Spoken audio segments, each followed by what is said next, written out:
আম্মুর হাতের মজাদার বাঁধাকপি ভাজি করলাম আজকে। ছোটবেলায় যখন এই ভাজি খেতাম তখন সবসময় খালি ভাবতাম আম্মু কিভাবে এত মজা করে এই ভাজিটা বানায়, আর কোনো তরকারির প্রয়োজন পড়তো না।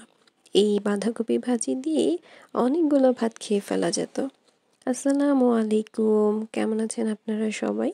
আজকে আমি আম্মুর হাতের ডিম দিয়ে বাঁধাকপি ভাজির রেসিপি নিয়ে আসলাম।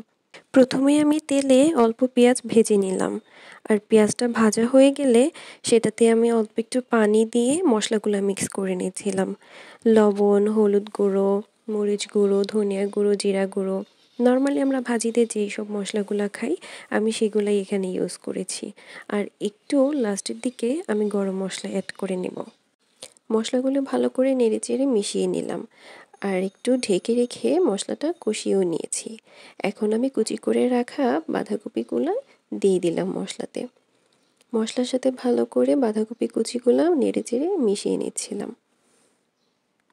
মশলার সাথে সব বাঁধাকপিগুলো ভালো করে নেড়েচেড়ে মিশিয়ে তারপর আমি ঢাকনা দিয়ে ঢেকে দেব। কিছুক্ষণ পর পর ঢাকনাটা উঠিয়ে নেড়েচেড়ে দিতে হবে, যেন ভালো করে সম্পূর্ণ বাঁধাকপিগুলো সিদ্ধ হয়। আর বাঁধাকপিগুলো যখন অনেকটাই সিদ্ধ হয়ে আসবে তারপর আমি এখানে ডিমগুলো মিক্স করে নিচ্ছিলাম। ডিমগুলো ফেটানোর সময় আমি এখানে 1/2 চামচ লবণ ইউজ করেছি, আর লবণ দিয়ে ভালো করে ডিমগুলো আমি ফেটিয়ে নিচ্ছিলাম। তো ভাজিটা যখন একদম শুকনো শুকনো হয়ে আসবে তখন আমি ভাজিটাকে চারদিকে এরকম ছড়িয়ে নিয়ে মাঝখানটা ফাঁকা করে নিলাম, আর সেইখানেই আমি ফেটানো ডিমটা দিয়ে রান্না করে নিচ্ছিলাম। এখন হচ্ছে মিক্সিংয়ের পালা। ডিমটা ভাজা হয়ে আসতে তারপর আমি উল্টে পাল্টে ভাজির সাথে খুব ভালো করে মিক্স করে নেব। আপনারাও কি এইভাবে বাঁধাকপি ভাজি করে থাকেন? অবশ্যই কিন্তু আমাকে কমেন্টস করে জানাবেন কে কোথা থেকে এই ভিডিওটা দেখছেন, আর কারা কারা এইভাবে করে মজার বাঁধাকপি ভাজি করেন। ভাজি বানানো শেষের দিকে হলে কি আর শেষ হয় বলেন?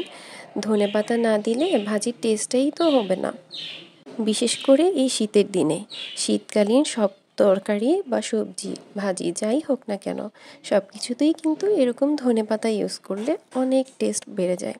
তাই তো আমি ভাজিটার লাস্টের দিকে অনেকখানি ধনেপাতা কুচি অ্যাড করে নিলাম, যেন এর টেস্টটা বহুগুণে বেড়ে যায়। আজকের আমার এই বাঁধাকপি ভাজিটা কেমন হয়েছে অবশ্যই আপনারা আমাকে কমেন্টস করে জানাবেন। আর এই তো বাঁধাকপি ভাজি বানানো শেষ, এখন আমি তা প্লেটে উঠিয়ে নিচ্ছিলাম। আপনাদেরকে অসংখ্য ধন্যবাদ যারা যারা আমার ভিডিওটা এতক্ষণ দেখেছেন। সবাই ভালোবাসা দিয়ে আমার পাশে থাকবেন। আল্লাহ হাফেজ।